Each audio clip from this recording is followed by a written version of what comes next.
100 ఐఫోన్లు మీరు మనుషులా మానవ మృగాలా? 10,000 కమెంట్లు వస్తాయి, పేపర్ మీద తీసి లాటరీ తీసి 100:1 అంటే 100లో ఒకటి కొత్త అది ఇచ్చేద్దాం అనుకున్నాను.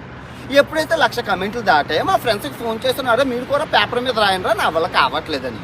ఎప్పుడైతే 5,00,000 కమెంట్లు వచ్చాయో ఎంసీఎన్ కంపెనీకి ఇచ్చాను మీరు చూసుకోండి అని. ఎప్పుడైతే 10,00,000 కమెంట్లు వచ్చాయో సాఫ్ట్వేర్ కంపెనీకి ఇచ్చానో నా వల్ల కావట్లేదని. 15,00,000 కమెంట్లు లోడ్ అవ్వట్లేదట. వాళ్ళు కూడా చేతులు ఎత్తేసారు. సాఫ్ట్వేర్ కంపెనీ కూడా మా వల్ల అవ్వట్లేదండి, కమెంట్లు లోడ్ అవ్వట్లేదు అన్న. ఏం చేద్దాం? మా అత్త మామయ్య ఫోన్ చేసి అరే 3 ఫోన్లు మనకు పక్కన పెట్టి బావకి నాకు అత్తకి అని చెప్పి మా మామయ్య ఫోన్ చేశారు. మా 10th క్లాస్ బ్యాచ్ ఫోన్ చేసి అరే మన గ్రూప్కి ఒక 40 ఫోన్లు పక్కన పెట్టమని అన్నారు. ఇంటర్మీడియట్ బ్యాచ్ ఫోన్ చేసి అరే మనకి ఒక 20 ఫోన్లు మన బ్యాచ్ అందరికి పక్కన పెట్టమని అన్నారు. డిగ్రీ వాళ్ళు ఫోన్ చేసి అరే 10 ఫోన్లు పక్కన పెట్టమన్నారు. పీజీ వాళ్ళు ఫోన్ చేసి 5. అరే ఏమైనా బంగినపల్లి మామిడి పళ్ళ పక్కన పెట్టడానికి ఇవేమైనా నావా? ఆడెవడో ఇస్తా